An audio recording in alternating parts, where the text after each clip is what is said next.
capítulo 6, verso de número 46 em diante. Diz assim: Por que me chamais Senhor, Senhor, e não fazeis o que eu vos digo? Qualquer que vem a mim e ouve a minha palavra e as observa, eu mostrarei a quem é semelhante.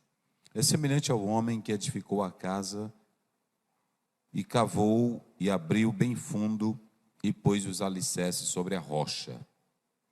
E vindo a enchente, bateu com ímpeto a corrente naquela casa e não pôde abalar, porque estava fundada sobre a rocha.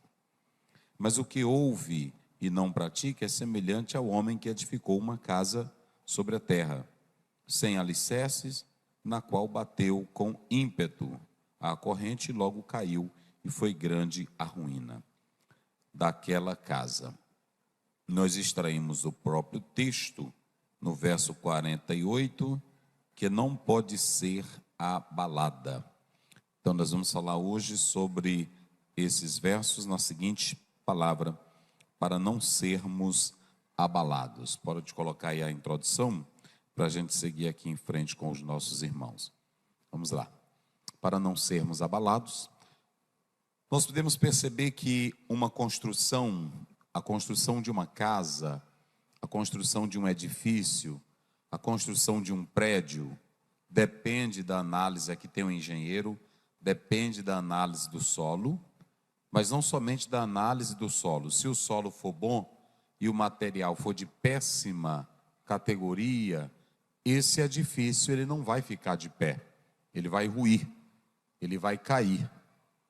Então nós podemos analisar, nós podemos perceber que a construção, para ela não sofrer abalos, ou para ela resistir ao tempo, às intempéries, ela precisa estar bem solidificada, ela precisa estar bem firmada, ela precisa estar bem estruturada. E isso, quando nós atentamos, tem dois lados. E eu quero falar isso com os nossos irmãos. Eu coloquei aí, nós temos a vida humana, que quando ela é bem construída, bem definida, pessoas bem resolvidas, são mais fáceis da gente lidar com elas, da gente atentar para elas, como também elas podem vencer mais fácil na vida. Só mais um retornozinho, Alexandre. Elas podem vencer mais fáceis na vida. Eu li um livro há muitos anos de uma autora que ela dizia que a nossa vida, ela sempre vai ser de abalos. Ela sempre vai ser de abalos. E quando você vai para a psicologia, que estuda a questão do comportamento, pela análise, faz a triagem, você tem também a psicanálise, que ela é mais subjetiva, e ela também tem o seu olhar clínico para o ser humano. O ser humano é algo muito complexo, e mais complexo ainda, frente ao mundo em que nós estamos vivendo. Apesar do avanço tecnológico, apesar do avanço científico, nós podemos ver que o homem continua em problemas que a própria sociedade, a ciência, não está conseguindo resolver. E isso é muito sério. Porque o pastor Billy Graham, ele disse uma coisa muito importante: a ciência muda o ambiente, a ciência muda a tecnologia, mas a ciência não consegue mudar o homem. Vocês já observaram isso? Na verdade, o homem tem avanço. Vocês querem uma maior prova? O problema da depressão. O problema da depressão, que é assolador, é vertiginoso, é algo horrível. Nós sabemos que em pleno século 21, as pessoas estão cada vez mais solitárias, cada vez mais depressivas, opressivas. E por que que um remédio não resolve? E por que que um olhar clínico de uma vez por todas não resolve? Porque tem problemas na alma, tem problema no homem que não é de origem simplesmente material. E quando a Bíblia fala desse ser humano que é complexo, corpo, alma e espírito, o homem, por natureza, ele é um ser que, na verdade, é quase indecifrável. E assim você pode observar, você pode analisar que isso é muito sério. E quando eu falo de abalos, eu vou mencionar dois tipos. O primeiro tipo de abalo é o abalo que está do lado físico, do lado emocional. As pessoas de hoje, elas são abaladas por aquilo que é o meio ambiente, são abaladas por histórias. Quando você atenta para isso, eu quero apenas dar aqui algumas pinceladas. Nós temos aí aproximadamente, tem mais, mas eu quero falar apenas destes, 5 coisas que podem trazer abalos para o emocional, para a vida humana.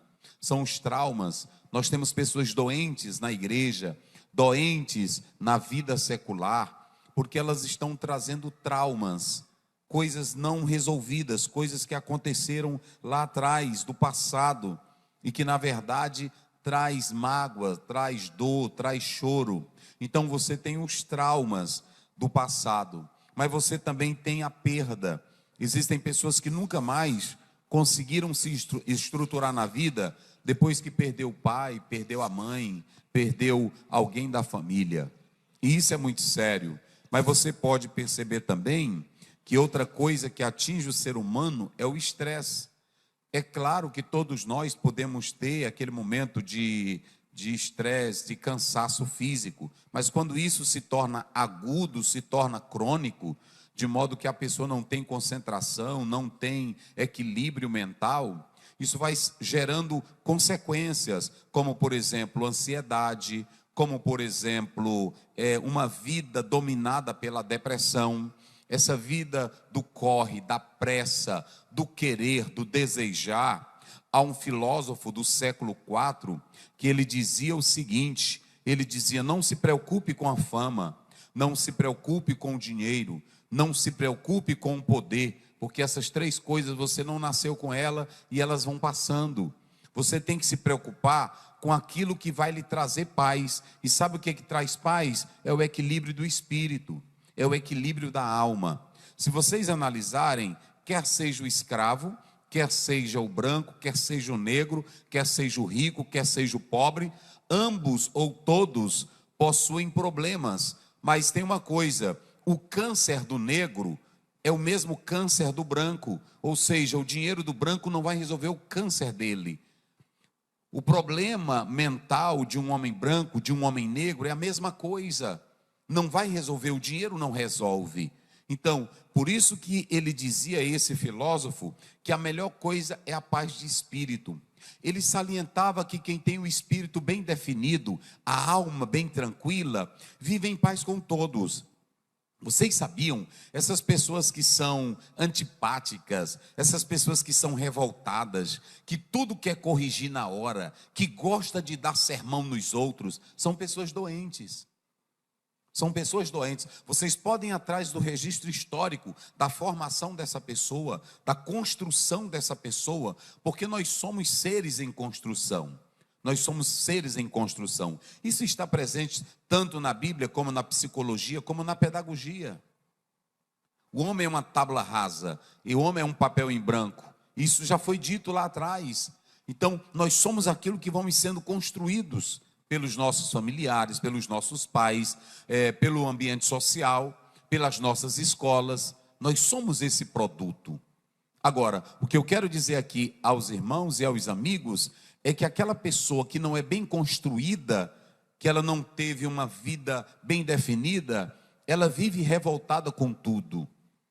E aí quando você passa também para os conflitos internos, que também geram uma desarmonia, uma desestrutura na vida. E por fim eu falo também sobre os abusos, as traições. Quando isso acontece dentro de uma pessoa, ela se revolta. Veja uma mulher traída. Uma mulher traída, ela não quer confiar no amor, ela não quer confiar no homem. Hoje, muitos movimentos que existem aí são fugas. As pessoas não querem levar a sério uma responsabilidade conjugal e buscam a fuga fora do casamento.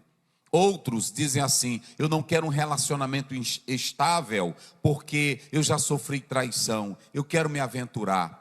Mas são pessoas que não estão se resolvendo. E aí você pode observar que qualquer coisa abala essa pessoa. Uma pessoa que não tem uma mente bem trabalhada, uma mente bem definida. Porque, gente, todo problema nosso não está naquilo que nós não possuímos. Todo problema nosso não está naquilo que nós não temos. Todo problema nosso está naquilo que nós somos. Está naquilo que nós somos. Está naquilo que eu sou construído. Se você foi construído com a mente fraca, você só vai viver chorando. Você só vai viver dizendo que a vida não presta. Eu li um outro autor que dizia que a qualidade da vida não está em viver 100 anos, ou viver 90, ou viver 30 anos. Um dia só pode ser a diferença na vida, mas veja se esse dia é com qualidade. A grande questão é que nós somos seres que a nossa mente está sendo perturbada pelo capitalismo, perturbado pela fama, perturbado pelo que os outros dizem.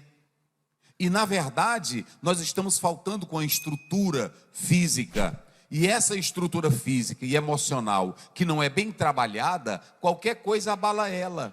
Qualquer coisa desestrutura ela.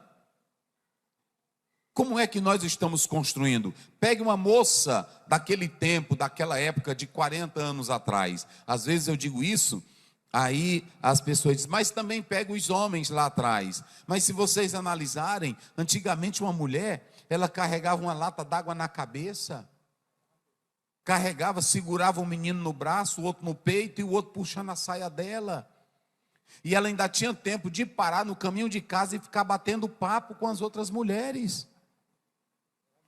Era assim, tinha mulheres que iam para o açude bater roupa, ela levava uma banheira cheia de roupa e batia com a maior felicidade do mundo, chegava em casa, ainda para fazer arroz, para cozinhar. E que estrutura era essa? E se você vê aqui em São Luís, os consultórios estão lotados, porque as pessoas, elas não estão sendo mais bem estruturadas. É aquele filhinho, é aquela filhinha que nasce na casa do pai, que se forma, e no primeiro dia que ele escuta um não no emprego, ele já começa a entrar em tristeza. É aquela pessoa que tem tudo dentro de casa, mas quando algo não lhe agrada, ela se revolta. Vocês já observaram? Tem filho aí de papai e filhinha, que ela tem tudo, ela tem um curso de inglês, ela tem o yoga, ela tem o carro para andar, ela tem o momento de ir para o shopping, mas está cheia de depressão. E por que começa isso? Uma vida mal estruturada.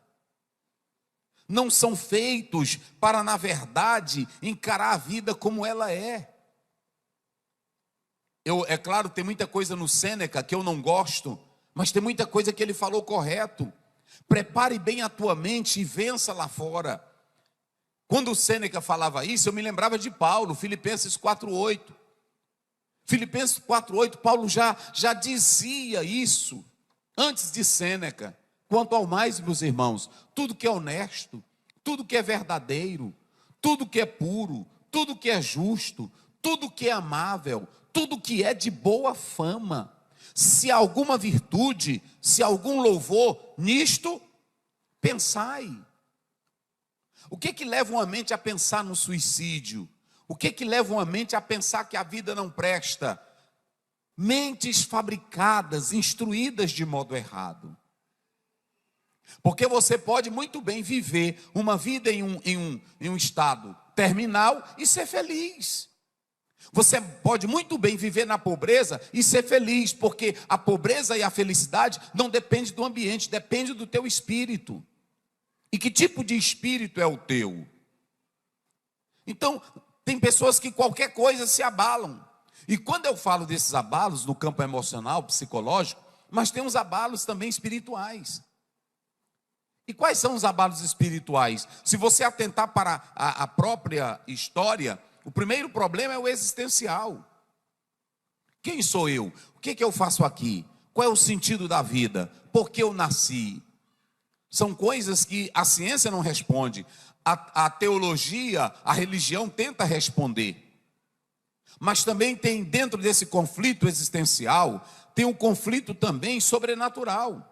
Vocês sabiam que tem pessoas que diziam assim, eu não acredito em Deus.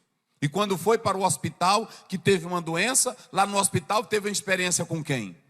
Com Deus, e de lá ele saiu crente. Eu conheço pessoas que teve sonhos, teve revelações e aceitaram a Jesus Cristo como Salvador. Foram confrontados nesse campo da vida espiritual. Então, quando você atenta para isso, é muito sério. Nós temos hoje também um abalo religioso. O que está acontecendo no abalo religioso? Nós temos os ateus, nós temos os céticos, nós temos os liberais, nós temos escândalos que estão acontecendo no meio religioso. E aí a pessoa se abala. Eu não vou mais para a igreja. O pastor, eu pensei que aquele pastor fosse homem de Deus. Eu pensei que fosse certo. Eu não vou mais. Eu vou embora da igreja. São pessoas que se abalam facilmente. Quando você vai para Hebreus 12:2, já está escrito: olhando firmemente para o autor e consumador da nossa fé, o qual pelo gozo que lhe estava proposto, olha aí, suportou a cruz. E por que hoje nós temos crentes bebelozinho, tão frágilzinho? Você não pode dizer nada, ele vai embora. Se não der um cargo para ele, ele abandona a igreja. Se não tiver o cantor que ele agrada, ele vai embora. Se não botar no grupo de vocal, ele cai fora. Que estrutura é essa? Qualquer coisa abala, qualquer coisa desconstrói. Tem outros que, se acontecerem perdas espirituais, também se abalam. Eu não vou mais para a igreja porque a minha companheira de culto foi embora. E o companheiro da vida eterna que está dentro de ti, o Espírito Santo. Quem tem a certeza que o Espírito Santo está na vida? Eu estou colocando aqui 2 tipos de abalos, tanto na vida secular como na vida espiritual. Queridos, deixa eu dizer uma coisa para vocês. Imagine um homem como Paulo.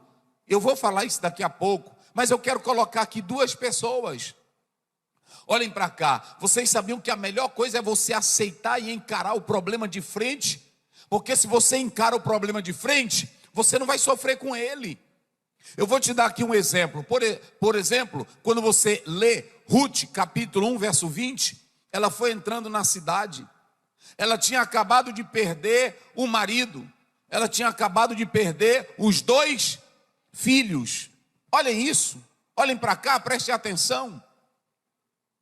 Essa mulher, ela poderia estar na fila do descarrego. Essa mulher, ela poderia agora estar em um consultório. Essa mulher poderia estar tomando antidepressivo.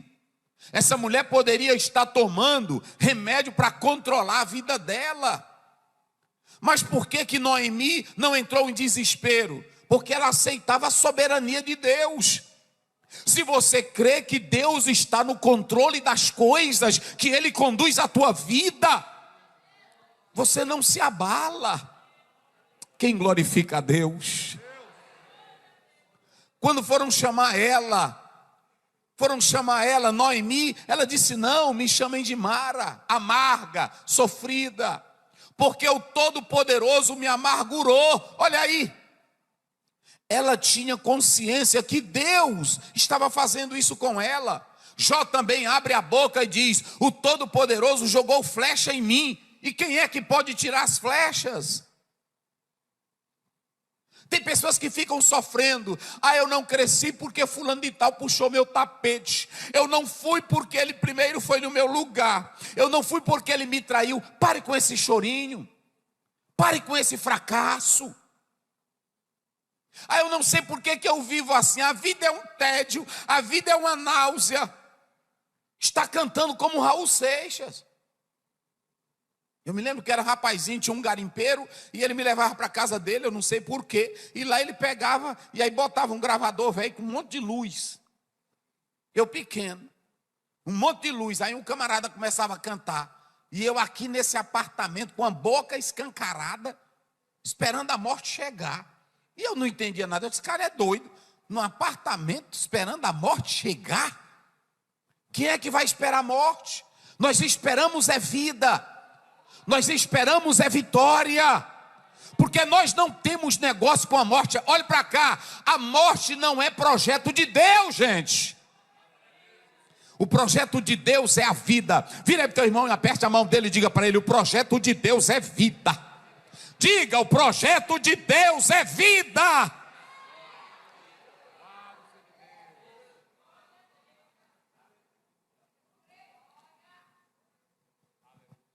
Quando você pega a palavra de Deus em 1 Coríntios 15, 54, Deus não fez Adão para morrer, mas o pecado trouxe a morte.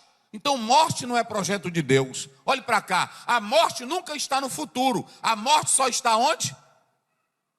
Diga vocês, a morte só está onde? No passado, porque morte não tem futuro. Morte não tem futuro. Então deixa eu dizer para vocês, a Noemi, ela aceitou. Vocês sabiam que até o Eli, quando o profeta falou que Deus, profeta Samuel, falou que Deus ia destruir a casa dele, olha o que foi que disse Eli em 1 Samuel 3,18. Ele disse, ele acreditou na soberania de Deus. Ele disse, o Senhor é Deus. Olha aí. Quando Samuel contou tudo para Eli, olha ali, Deus vai acabar com a tua casa, teus filhos não prestam, a tua casa não vale nada. Eli não entrou em desespero, porque Eli tinha um problema da conveniência. Ele não pecou ele mesmo, ele pecou por conveniência, por omissão. Mas ele diz, o Senhor é Deus, ele faça o que parecer bem aos seus olhos. Quem crê que Deus está no controle das coisas? Só diga bem forte, quem crê que Deus está no controle das coisas? E por que tu grita? E por que tu se desespera? E por que tu vive só chorando?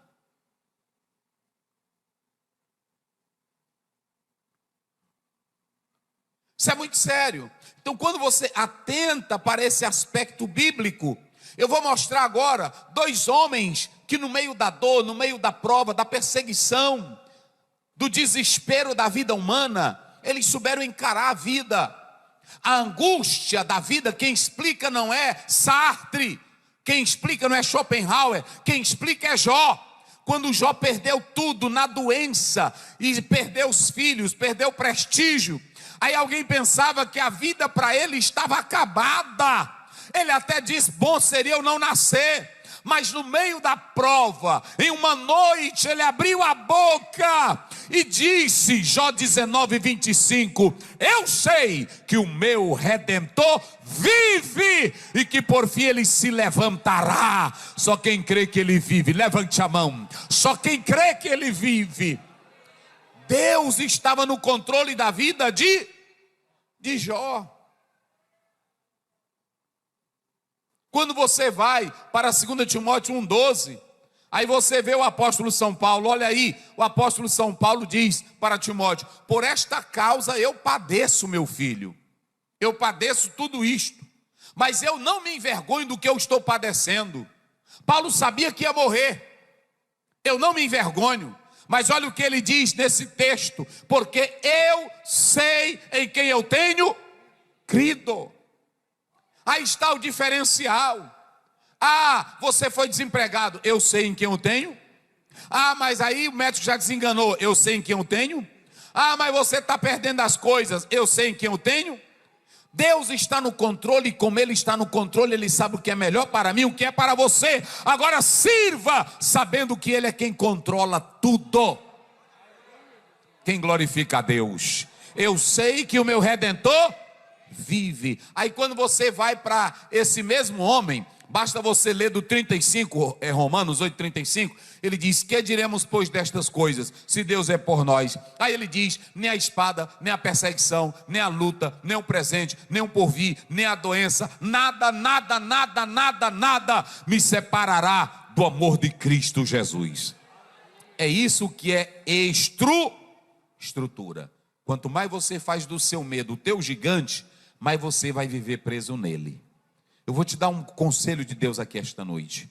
Quando você chegar em casa, ou aqui mesmo agora sentado aí nesse banco, diga consigo mesmo, Senhor, eu creio no teu poder, eu creio na tua palavra.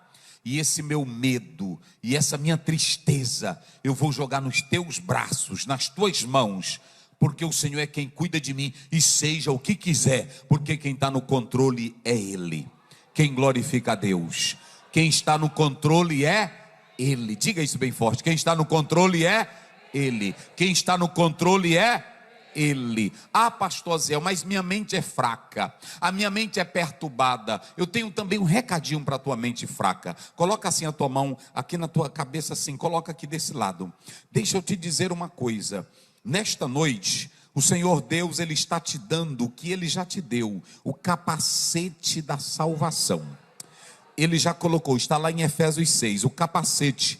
E lá em 1 Coríntios 2,16 ele diz que nós temos a mente de Cristo.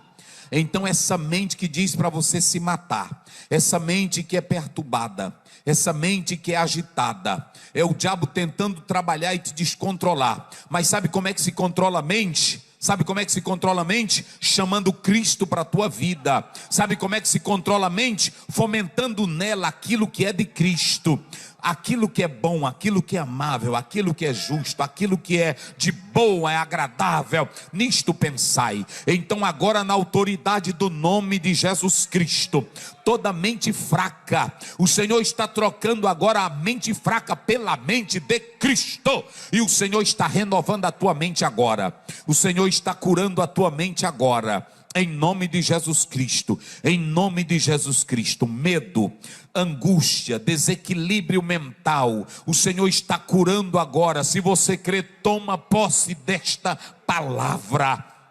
Deus, Ele quer te dar vitória. Oh, glória a Deus. Mas observem bem, deixa eu dizer uma coisa aqui para vocês esta noite. Quando nós lemos o texto que nós colocamos aqui para os irmãos, vamos lá, apreciem comigo essa passagem bíblica. Perceba que Jesus Cristo, ele começa essa passagem bíblica de modo muito forte. Olha aí, e por que me chamais Senhor, Senhor, e não fazeis o que eu digo? Nós temos aqui alguns problemas. Qual é o primeiro problema? Quando Jesus Cristo, ele faz essa colocação, se vocês analisarem, ele era o grande mestre, o mestre por excelência. Ouçam bem isso aqui. E por que me chamais Senhor? A palavra aí é Kyrios. Kyrios era uma palavra aplicada até para o imperador romano. Kyrios é a palavra Senhor. Mas essa palavra também era uma palavra de honraria. Ela era aplicada para mestres, ela era aplicada para doutores, ela era aplicada para pessoas de alta posição. Mas ela era aplicada para Deus e ela era também aplicada para Cristo Jesus, o Filho de Deus. Essa palavra, ela só é usada no escalão de honra, de respeito, para com alguém que é maior. Para com alguém que é maior. Então Jesus disse assim: por que vocês me chamam de Senhor, se vocês não fazem o que eu digo para fazer? Tem dois problemas aqui. Não é discípulo de Jesus quem não é leal. Anote isso. A primeira coisa, não é discípulo de Jesus quem não é leal. Porque se você não faz o que ele manda, você já mostra que você não é leal. A segunda coisa que você vê aqui é que o próprio texto, quando diz: olha, vocês me chamam de Senhor e não fazem o que eu digo para fazer, está mostrando que eles não tinham honra para com o Senhor Jesus. O que se tem aqui logo de imediato são falsos discípulos, porque Jesus diz: vocês não fazem o que eu mando fazer. Então os discípulos aqui, eles não tinham duas qualidades. Eles não tinham, qual era a primeira que eu disse? Bem forte, qual é a primeira? Leal. E a segunda? Falta de honra. Porque se a pessoa não honra, não obedece, ele também não vai ser leal. Há muitas pessoas que são crentes na igreja, chamam Jesus de Senhor. É por isso que lá em Mateus 7:21 ele diz: nem todo que me diz Senhor, Senhor entrará no reino dos céus, mas somente aquele que faz. Se você vem para um culto como esse, diz: eu te amo, Jesus. Se você vem para um culto como esse, eu te adoro, Jesus, mas não obedece à palavra dele, não cumpre o teu falar, o teu palavreado, o teu levantar de mão, não tem nenhuma utilidade para Jesus. Em João 15:14, Jesus Cristo foi claro. Ele disse assim: vós sereis meus amigos. Não é isso, Jessé? Se fizerdes o quê? O que eu vos mando. Há muita gente compondo: amigo Jesus, senta aqui comigo. São canções lindas e eu acho maravilhosas. Entra na minha casa, passa lá em casa. Melhor do que ele passar é ele ficar na tua casa. Para Zaqueu 19, ele disse: eu vou ficar na tua casa, que também é o coração. Tem muita gente querendo ter intimidade com Jesus, olha para cá, quer a intimidade de Jesus, quer o poder de Jesus, quer a glória de Jesus, quer a bênção de Jesus, mas você não quer ser leal a Jesus e você não quer fazer o que Ele manda. Ah, pastor Ziel, eu queria tanto sentir a glória de Cristo no culto. Não sente porque não quer. João 14, 23, e disse-lhe Jesus: se alguém tem os meus mandamentos, olha aí, se alguém me ama, guardará a minha palavra. Olha aí, gente, se alguém me ama, quem aqui ama Jesus de verdade? Se alguém me ama, guardará a minha palavra. E o que acontece? E o meu Pai o ama. Se tu ama Jesus e guarda a palavra, não precisa tu chamar, Ele mesmo vem. Ele diz: eu e o Pai viremos para Ele, oh glória, e nele faremos morada. Vocês estão vendo a diferença? Uma coisa é eu ficar aqui, quem pode sentir Jesus, quem pode sentir a presença dele, não é quem pode, é quem obedece. Não é quem está sentindo, é quem guarda. Se tu guarda, Ele mora aí dentro. Quem sabe que Jesus é Senhor, honra Ele em qualquer lugar, honra a sua palavra.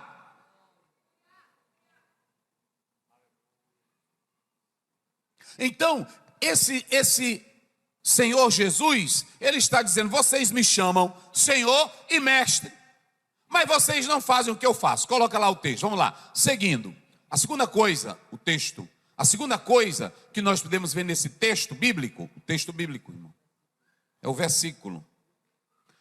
Nós podemos observar que ele vai dizendo agora no 47, coloca lá. Olha o que ele diz no 47.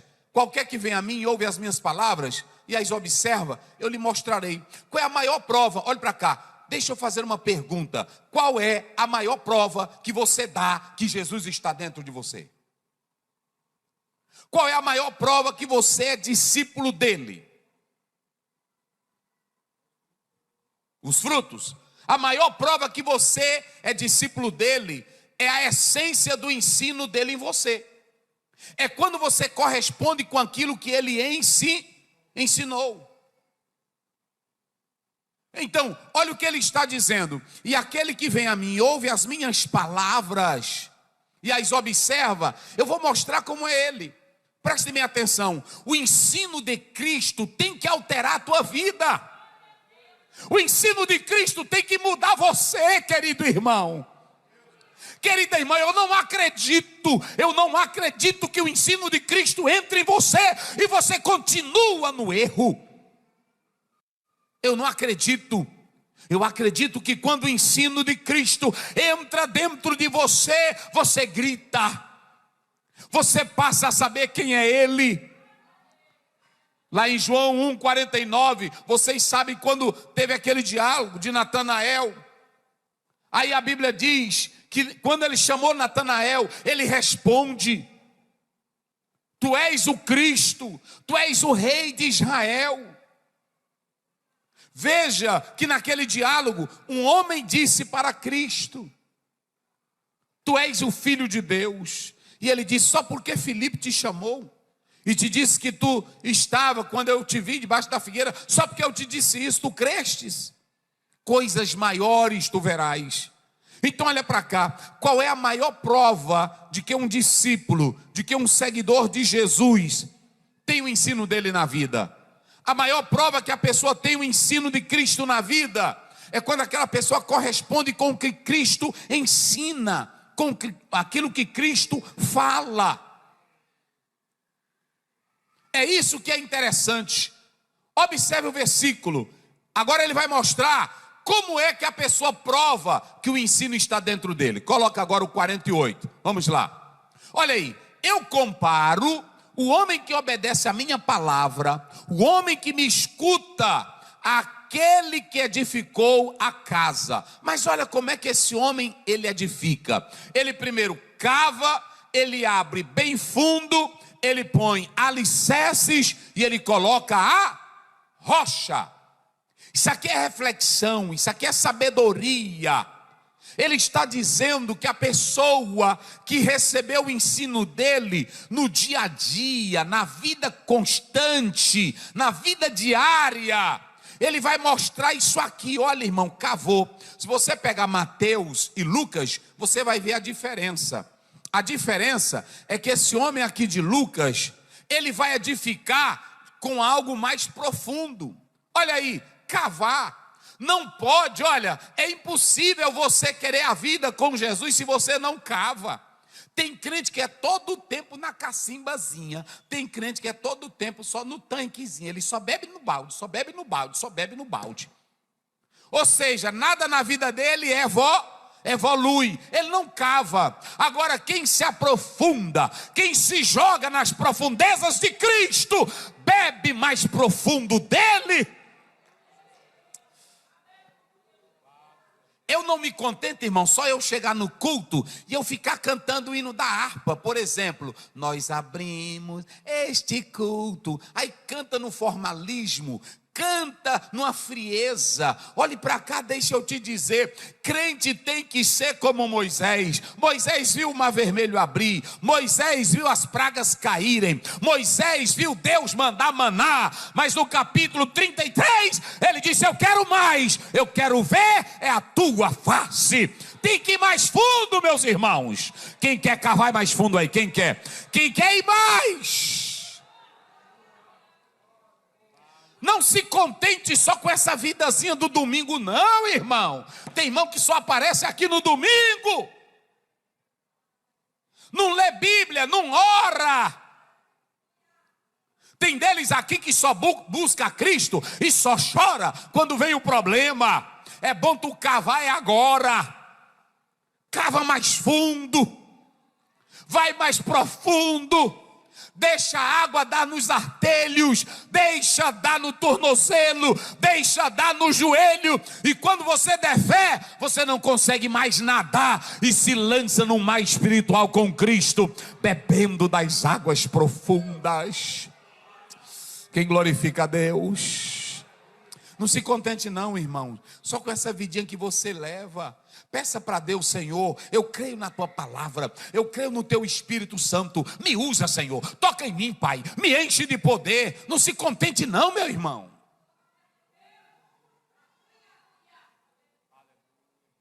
Muita gente lá no capítulo 20 de João fala mal de Tomé, mas eu li um teólogo que disse que Tomé foi melhor do que os outros, porque os outros só ficavam lá por trás. Ele disse: se eu não ver, se eu não tocar. Ele não queria viver o que os outros diziam, ele queria viver a fé dele. Sabe por que Jesus foi atrás do Tomé? Sabe por quê? Porque Jesus sabia que Tomé não estava negando ele. Quando ele entrou na sala, Jesus foi só para visitar Tomé. Aí ele entra na sala, aí pronto: Pai seja convosco, e o Tomé está lá. Só bastou ouvir a saudação: Pai seja com Tomé. Tomé. Aí pronto, Tomé não aguentou. Vê se é o 20:27, coloca aí. Tomé não aguentou. Tomé, olha as minhas mãos, olha ao lado. Olha, Tomé. Aí Tomé disse uma coisa que poucos disseram. Ele expressou um credo. Ele abriu a boca e disse: Senhor meu. Eita glória, quem glorifica a Deus? Senhor meu. Já pensou, irmão, para um crente abrir a boca e dizer Senhor meu? Ele disse Senhor meu e Deus meu. Então observem bem, cave profundo, não fica só na beirada não. Eu li um autor que ele diz que a vida do crente tem que ser como um carro-pipa ou como qualquer outra coisa a mais. Ele diz: se você for na praia, no mar, e se você levar 10 carro-pipa, você enche os 10 carro-pipa e o mar não seca.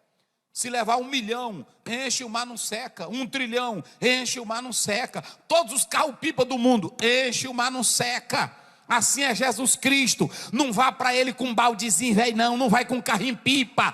Vai com teu ser todinho e se entregue para ele. E ele vai te encher de vida e de poder e de autoridade espiritual.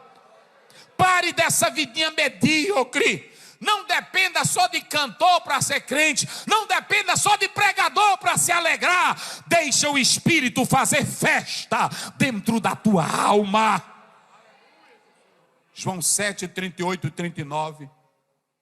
Quem crê em mim, como diz as Escrituras. Olha aí. O que acontece? Olha aí. Rio de água viva correrão aonde? Então tu não fica parado. E que negócio é esse de tu sentir presença de Deus só em festa? E que negócio é esse de tu sentir presença de Deus só em monte?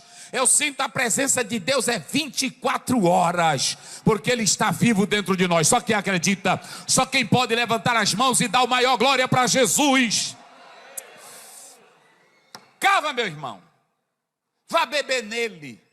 Não se contente não. Não fique só com aquele negocinho na beiradinha não. Bebendo a águazinha todada, não fica só ali não. Não fica só com o negócio não. Chega para ele: Jesus, eu estou aqui.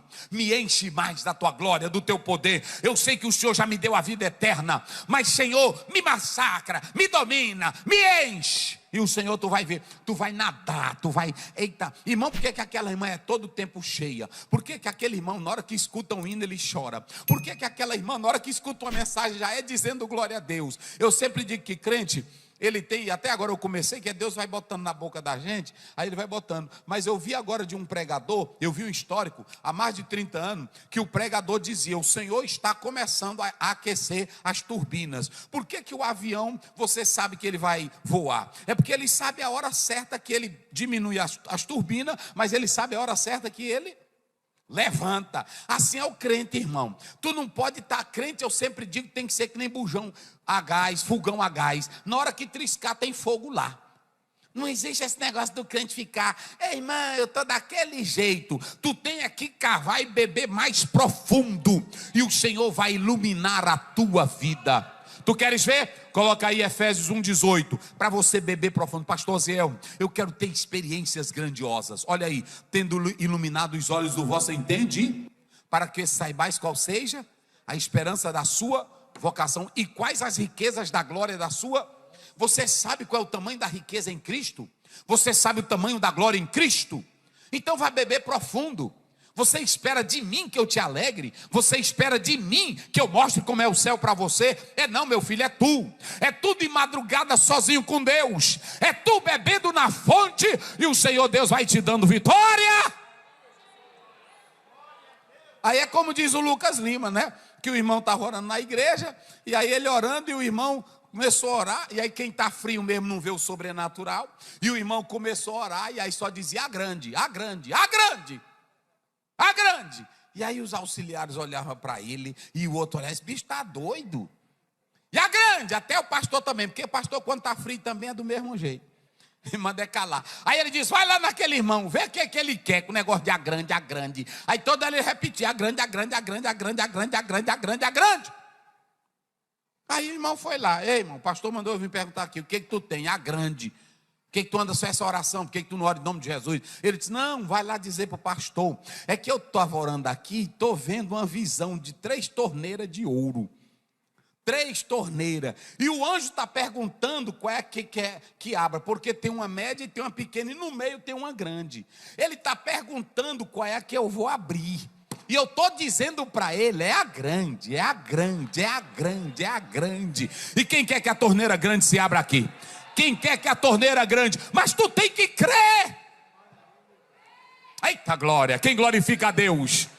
Irmão, Jesus não quer que a água chegue na tua caixa pelo canozinho fino. Ele vai botar a torneira grande. É a torneira, pega aí na mão do teu irmão e diga para ele: a torneira grande vai abrir na tua casa. Diga: a torneira grande vai chegar lá.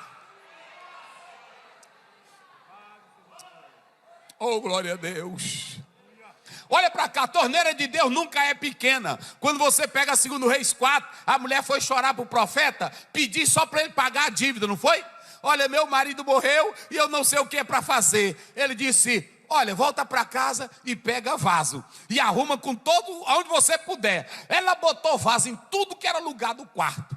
E aí pronto, abriu, e a torneira grande, pronto, abriu. Aí era só botando a vazio, o azeite, tchó, tchó, tchó. E aí pronto. Se tivesse 1000 balde, era 1000. Aí pronto, quando ela viu a torneira aberta, ela disse: meu filho, traz vasilha que tem azeite na torneira. Eita glória, quem tem azeite aí de Deus, traz vasilha que tem azeite jorrando. Aí o menino disse: mamãe, acabou? Aí o azeite, enquanto tiver vasilha aqui tem torneira aberta. Quem é vasilha de Deus aí? Só quem é vasilha. Então eu vou te dar um conselho, olhe para cá. Veja bem, se tu és servo de Jesus Cristo, eu quero te dizer que Jesus quer que você obedeça a palavra dele, irmãos. Coloca aí na tela, João 6,63. Jesus Cristo, ele diz: as palavras que eu vos digo, elas são o quê?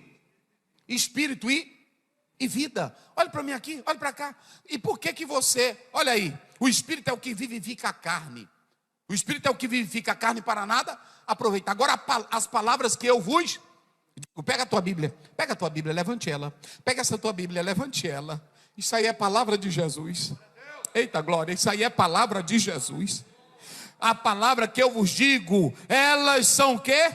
Espírito e vida. E que eu estou pregando aqui é na autoridade de Deus, pode crer. E se você crê no poder dessa palavra, ele vai transformar a tua mente agora. E se você crê no poder desta palavra aqui esta noite, a cura de Deus chega na tua vida aí agora. E se você crê no poder desta palavra, essa doença vai embora agora. E se você crê no poder desta palavra, a vida chega aí agora.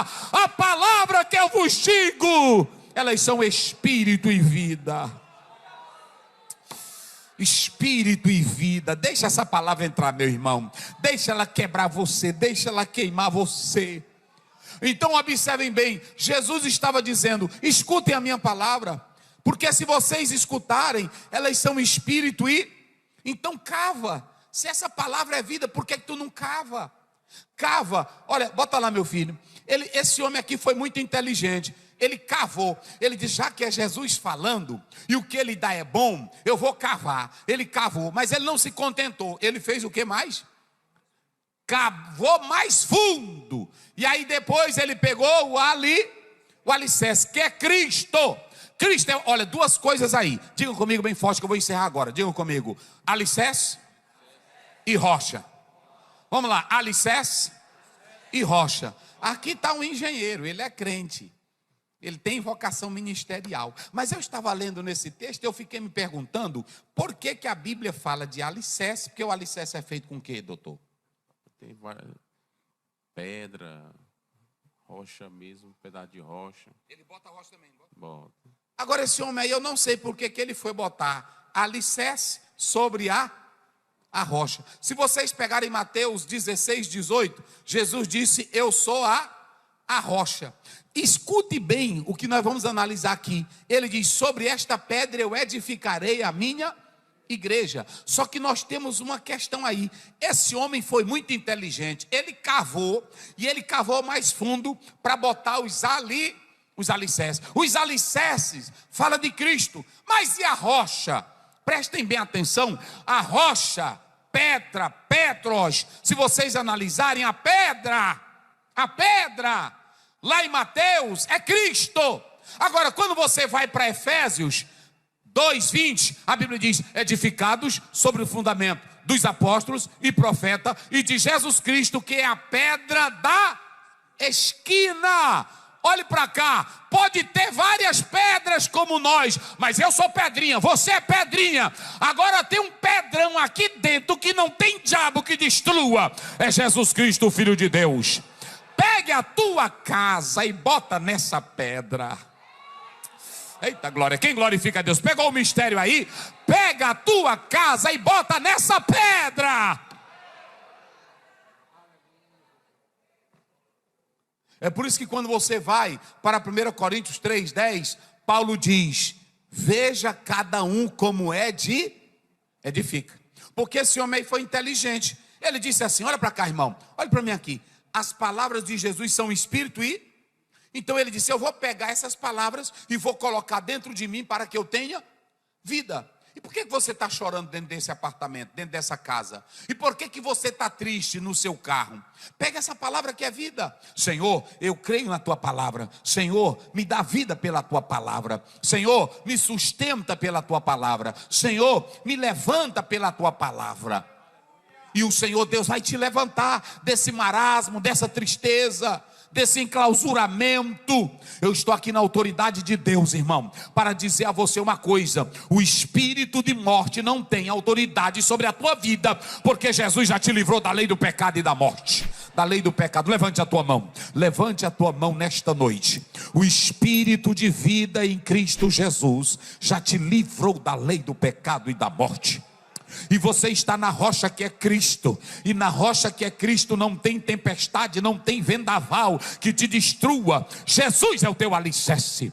Jesus é o teu alicerce. Acabou, Satanás. Esse medo que você estava botando nela, essa angústia, esse pesar, agora está acabando. Jesus está chegando aí para você. O espírito de vida chegou. O espírito de vida entrando na tua vida. Deixa Jesus tratar contigo.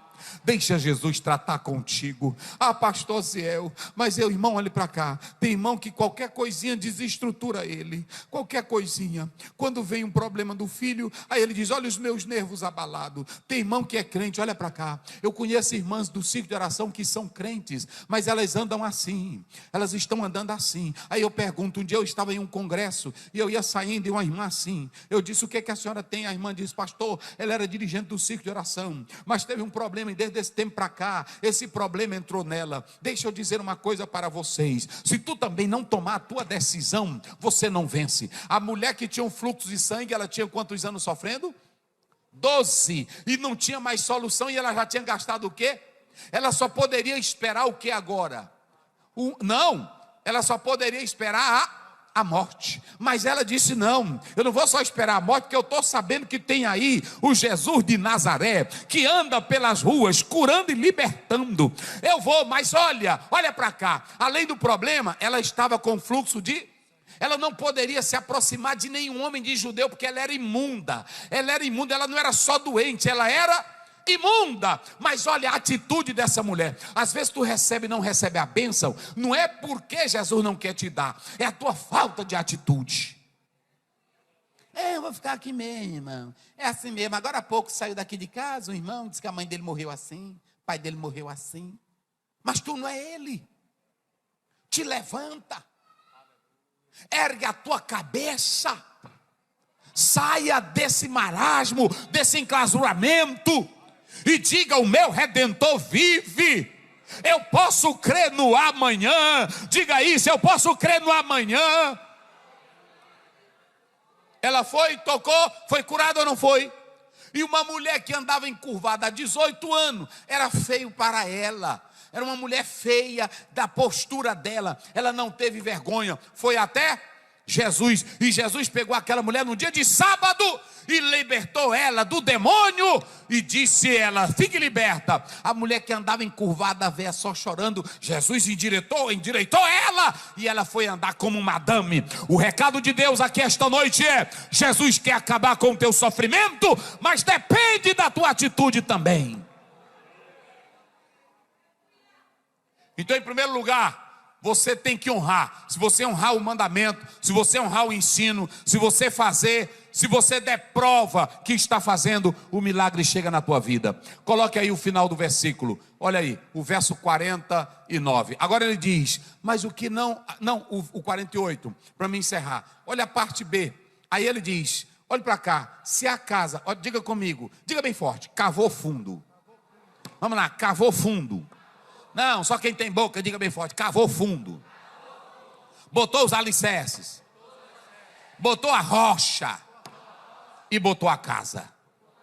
A casa pode ser pequena, a casa pode não ter tanta beleza, mas se ela começar lá de baixo, olhe para cá, aí veio a enchente. Lá em Mateus diz assim: caiu água de cima e ela veio por baixo os rios, porque primeiro a chuva cai, aí é que enche a casa e começa a destruir tudo. Mas aí a Bíblia diz que veio a enchente e bateu com força contra a casa. A casa estava lá, mas a casa não caiu, porque cavou bem. Deixa eu te dar um recado: quem cava bem, e quem tem estrutura em Cristo, e quem está na rocha, a casa não cai. Olha o que diz a Bíblia: e não pode ser abalada. E não pode ser abalada. E por que você se abala? Se abala com qualquer historinha, se abala com qualquer fuxico, se abala com qualquer coisa. Pronto, você tem que ir tratando esse teu medo. Bota a vida na mão de Jesus, irmão. Ah, pastor, um judeu estava dando uma oferta para a obra de Deus. Aí uma pessoa chegou: olha, teu armazém acabou de pegar fogo. Ele olhou para o rapaz e disse: é porque meu cheque está pequeno. Rasgou e aumentou a contribuição. É assim que é crente. Oh, meu Deus, por que pegou fogo? Eita, meu pai. Aí se acaba, aí começa a chorar. Aí pronto, aí fica a vida dessa forma. Levante a cabeça. Deus não está no controle? Daniel disse, 2:21, Ele é quem está no comando. E se Deus está no comando, te aquieta. Se Jesus está dentro do barco, pode a tempestade bater, fica quieto, porque quem está lá dentro é Ele, e Ele está no controle de todas as coisas. A minha casa não vai ser abalada. Diga isso aí, profetize. A minha casa não vai ser abalada. Ei, pega na mão desse irmão que está ao teu lado, eu estou sentindo de Deus aqui. E diga com ele aí: a minha casa não vai ser abalada. Diga: eu repreendo agora todo espírito do medo, todo espírito das trevas, todo espírito de morte. Em nome de Jesus, a minha casa não vai ser abalada. Eu estou na rocha que é Cristo. Ei, tu está bebendo da Bíblia, tá? Tu estás cantando o hino da harpa, tu estás servindo a Deus, tu estás cavando profundo. Então a casa está na rocha, está na rocha, está na rocha, está na rocha. E nós estamos mandando aqui um recado para o inferno. Satanás quer te ver triste, Satanás quer te ver acabado, Satanás quer te jogar, mas ele sabe que se você estiver na rocha, vai bater os ventos, a tempestade, as enchentes, a casa pode até envergar, mas não cai nem quebra, porque Jesus é quem te dá sustento. Ei, Ele sustenta a tua vida, vai adorando. Ele sustenta a tua casa, Ele sustenta a tua vida, Ele sustenta a tua família. Esse medo vai acabando agora. Jesus está te dizendo: eu estou contigo, meu filho, eu estou contigo, minha filha. Oh, aleluia. Oh, aleluia. Oh, aleluia. Oh, aleluia, aleluia, aleluia, aleluia, aleluia. Oh, aleluia. Se você tem espiritualidade, se você tem vida profunda, pode vir a tempestade, pode vir a perseguição, pode vir a lágrima, pode vir o choro, pode vir a morte, pode vir a doença, mas a casa não cai. A casa não cai, a casa não cai, a casa não cai, a casa não cai, a casa não cai, a casa não cai, a casa não cai. Tem palavra de Deus na tua vida? A casa não cai. Tem milagre de Deus na tua vida? A casa não cai. Cristo está aí dentro, a casa não cai.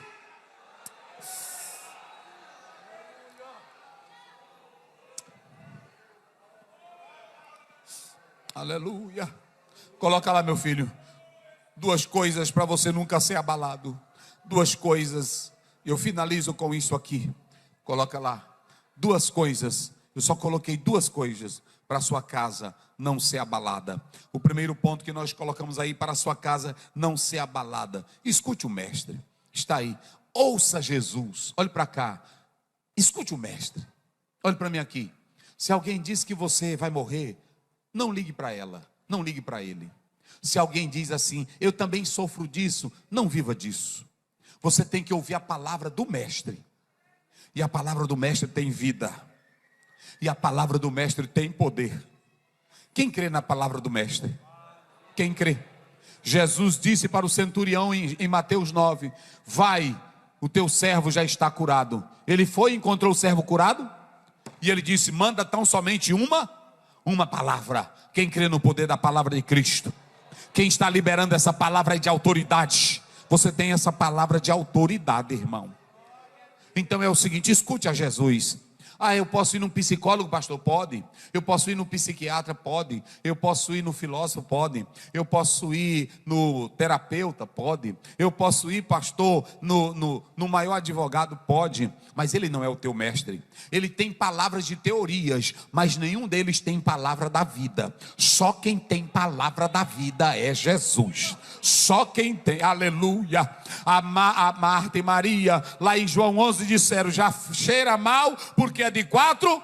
Mas Jesus disse: eu sou a ressurreição e a vida. João 11, 25. Quem crê em mim, eu tenho palavra da vida.